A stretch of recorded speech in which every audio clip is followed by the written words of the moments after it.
Hello everybody, my name is Ratnos, and in this video we are going to take a look at this RaiderIO article my friend Krista posted, which is a statistics paper that actually has some pretty interesting findings about dungeon popularity, and what behind the scenes might actually be a large part of the reason why we like or dislike certain dungeons. So I'm going to just go through and explain how this was done, how the data were collected, everything, and what the findings were in this. I'll put a link to this article in the description below so you can go read it yourself. So because I'm going to TLDR some of this stuff to kind of explain what happened. But basically, RaiderIO, they put out a survey that had these questions. What are the highest level keys you've completed in any M Plus season? What are your favorite Legion M Plus dungeon if you played it? Favorite BFA dungeon, favorite Shadowlands dungeon, and then any additional thoughts. And this was the answers people gave for their favorite Legion dungeon. So 38% didn't play. Maw of Souls, huge winner. Kind of my memory of that expansion. Maw of Souls was extremely. It was the most popular key. Like, it was the key you were always rooting for in your box, especially early in the expansion. And that was the one where it was like, oh, this is going to be the one where I can get my AP easily, right? I can go and get my legendary chance very easily. Oh, I can find a carry group for this key very easily. And then many of the other keys were a lot less true for that. But then we also see Court of Stars, Nelth Slayer, Eye of Ajara all doing pretty well. And then falling below 5%, we start seeing Halls of Valor, Darkheart Thicket, and the very bottom we have Cathedral, Lower Karazhan, Upper Karazhan, and looks like Seat has been, I think, even pruned from this particular chart. In BFA, we see Freehold being the huge winner here, kind of unsurprisingly. That also was my memory of that expansion, was everybody loved Freehold. And then Waycrest, that didn't play, is down to 13% from 38% in Legion from our survey group. Then Ataldazar, Junkyard, Junkyard is by far the biggest outlier in terms of difficulty that any expansion has ever had. I mean, we can just see it in Shadowlands Season 4, right? When you do a Junkyard key, you could do if your group could do a Junkyard key at plus 20, you could do any other dungeon. I guess if your group could do any other dungeon at plus 20, you could do a Junkyard at like plus 25.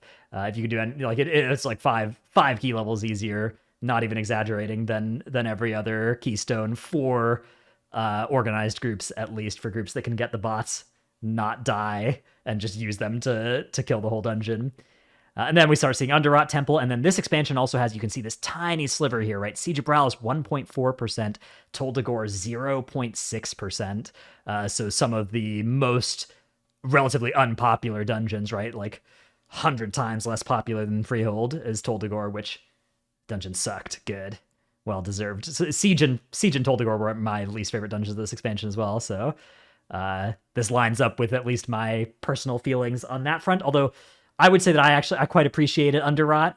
Yeah, I liked Underrot. I liked Freehold as well, but Underrot is kind of a soft spot for me. Then we get to Shadowlands. Shadowlands, you can see kind of a much more, like, there's a lot more kind of big slices here, but we see Halls of Atonement being the winner here, which I actually never really liked Halls of Atonement that much, but it was the only dungeon that kind of had a nice wide open starting area. It's also a fairly quick dungeon, a fairly easy dungeon. Your mileage may vary in here based on if you played with or without a Curse to Spell and a Venthyr, but either way, that one was often a pretty good result for your key to be, right? And then Gambit and Streets are, I think, my favorite Shadowlands dungeons. I didn't really like any of the others. Mists, of course, doing well. I think that was kind of the closest to a Maw of Souls type dungeon, where it's like, this is the easy key to get. Maybe Halls of Atonement and Mists both sort of filled that spot. Necrotic Wake was a dungeon where that dungeon, if you used the weapons well, you could like turbo farm. And if you were pushing keys, it was one that it was one of the best ones for key to turn into, right? It was sort of a junkyard in that way, but it was a little bit less junkyardy in that there were more groups that, you know, you could have a disaster in Necrotic Wake that happened a much higher percentage of the time than it did in Junkyard. Sanguine Deathseer is actually an interesting one as well, because this is a kind of key where there are some players like Growl from Growl, GG WoW, high-end healer, really likes this key. At least, God, I I hope I'm not just making things up about him, but I think I remember him really liking this key because it's like one that actually has bosses that are hard to heal. It has boss fights in particular that are challenging mechanically and throughput wise, which is a pretty rare feature of a Mythic Plus dungeon. But a lot of other people don't like this dungeon because confined hallways and tricky bosses, punishing wipes. You know, you skip, you die, you wipe, you lose a lantern, you wipe, and you feel like you've been sort of checkmated, right? And you're never coming back from the 10 minutes that you've just lost. So that one, I think Sanguine Depths is probably one of the most common, least popular dungeons. Like, if you ask somebody what their least favorite dungeon is, rather, I bet a lot of people would answer Sanguine Depths, even though it's not the least common favorite dungeon, which actually goes to Spires of Ascension, which, okay, Spires of Ascension super sucked. I hate that place, so well deserved. But you can see even Plaguefall, DOS up here. Like, Plaguefall was one of the keys. Plaguefall and Necrotic Wave, right? These were the keys that were done at the highest levels. So the correlation here between like difficulty and favoriteness, at least, is one where, depending on your definition of difficulty, right? If you just look at like which ones are the high keys being done at, it definitely doesn't seem to be. I mean, I guess Halls of Atonement and Gambit weren't like hard keys relatively, but Plaguefall and Wake were the ones that were done at the highest key levels, if I recall correctly. So, anyways, another interesting data point here was highest key completed in the survey, which gets us a bit of an idea of our data set, right? We have 27% of respondents say they did a 25 and higher as their highest key ever. 55 said 20 to 24. 15 said 15 to 19, and only 1.3% of the respondents said +2 to +14. Now, if you look at like the actual overall player base, the overwhelming majority of players either never do keys or cap out at like +2s, +5s, that kind of stuff. So, you know, we could look over at RaiderIO on the season cutoffs page, right? If you look in Americas and you just see like what is the top 60%, right? To be in the top 60% of key doers, you only have to get to 1235 rating, which if you've done like every dungeon, I think that's like 8s or 7s, +7 or something like that. Yeah, if you've done all dungeons at +10, you're in the top 32% of players. Now, to be fair, the rating is like that's a little bit misleading because there's a lot of players that just have never done certain dungeons, right? Like they've done like a few 15s and then they have a couple empty. They have most of the dungeons empty on their board. A lot of characters like that exist, but even still, right? This shows that the survey sample here is not representative of the population, unless the population is all liars about how high the keys they do, or people have done high keys in previous seasons and then don't do them anymore. But I think it's pretty likely that the people that would respond, that follow RaiderIO on Twitter, respond to these sorts of Twitter polls. I do think it's pretty likely that, yeah, sure, some of them are maybe exaggerating how high the keys they do, but I think it's also pretty true that we're just looking at like a high-end sample, right? We're not looking at a representative sample of the population, which is important for what we can generalize from this. So a couple of different variables then that are being looked at. Regression equation, which regression just is basically a way that you can take two variables and try and see, is there a relationship between these two variables? And then you put some Greek letters and some math symbols and,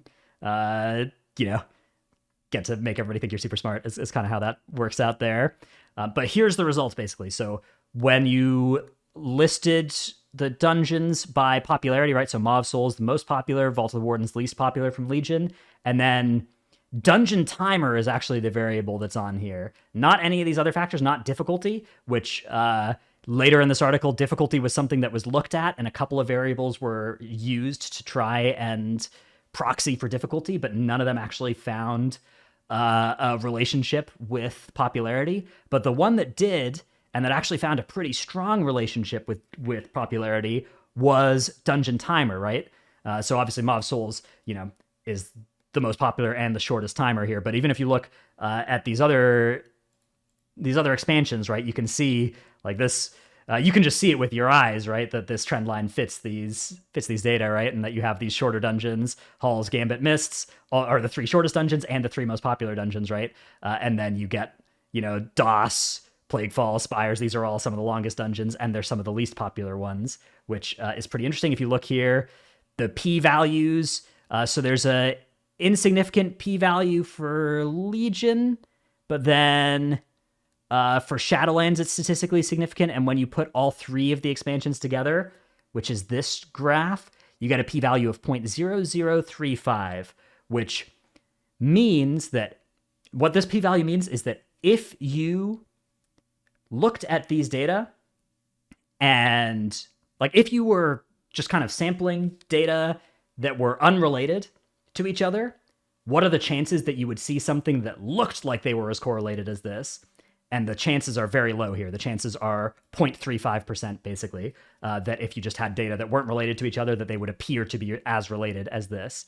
So this is pretty strong. This is the kind of thing where it's not definitive proof that there is a correlation between these, but it is well past the usual statistical standard for finding that there is a significant result, which is usually 0.05, right? So we're talking about something here that is an order of magnitude better than that, right? 10 times more likely than likely enough to say it's significant.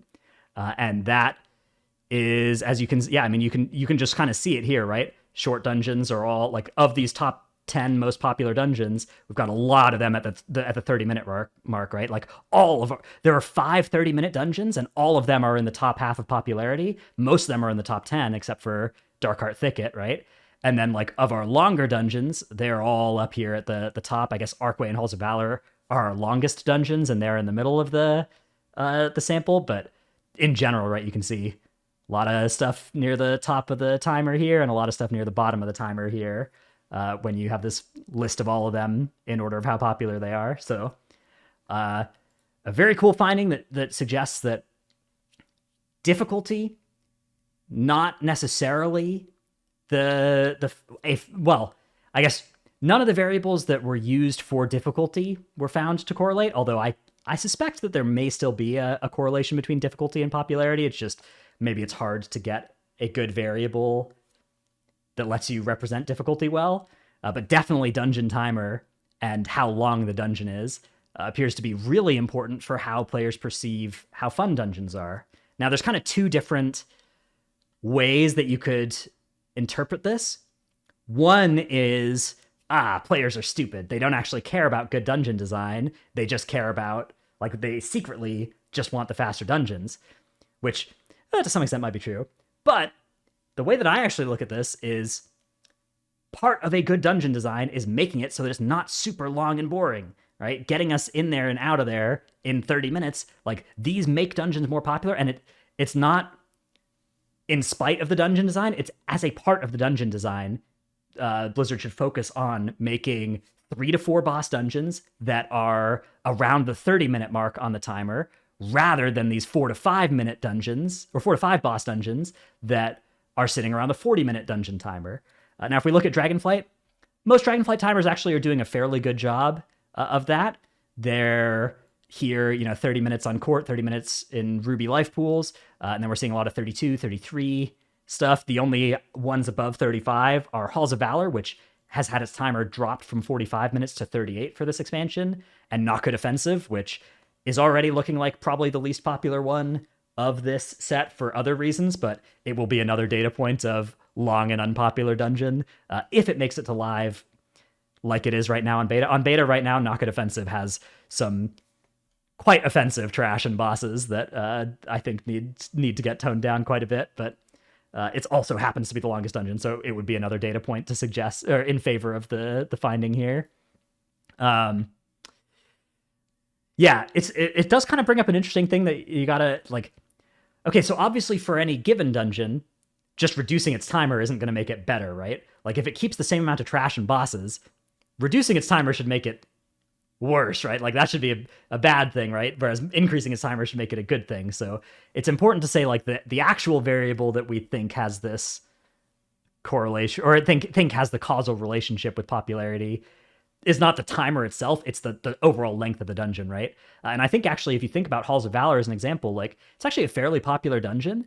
And I think a lot of people remember Halls of Valor more fondly than when it first came out. I don't know how many of you played in 7.0, but in like 7.1, 7.2, they came in with a lot of nerfs to Halls of Valor. And in particular, they removed a boatload of trash from the middle of that dungeon they kept the timer at 45 minutes for all of Legion, but it's being brought down to 38 for Dragonflight, and it has a lot less trash than it actually did on Legion launch. And I think that's part of the reason that it's looking more popular. So, you know, if you actually brought this point down to that 38-minute mark, right below Sanguine Depths here, that would make it fit the line even better, right? And so it's a case of like, yeah, you can make a dungeon better by taking out trash if it's got a timer of 45 minutes and bringing the timer down. Like, that will make people like it more. And that is good design. I don't know. That's what they should be doing with these things. So anyways, I thought it was a really cool article. I thought it was interesting analysis and stuff to look at. So yeah, take a look yourself. Look through the findings. See if you agree. See how this lines up with your experience of dungeons. I'm surprised actually. I guess I'm not that surprised. Like, I'm not that surprised that super easy dungeons weren't super popular. Like, I'm looking at the Junkyard, right? It's like, if being super easy was the most important thing, Junkyard would be really popular on this poll, right? But I guess it's probably more that, like, if a dungeon is disproportionately hard, we don't like it. But if a dungeon is disproportionately easy, I don't think it gets that many bonus points. Freehold, like, people always remember Freehold as being kind of easy, but especially on, like, Tyran on Eudora weeks, that dungeon wasn't even that easy compared to the other ones. So I think, yeah. Anyways, just some stuff to think about. Hope you enjoyed the video. Thanks for watching. See you in the next one. Bye.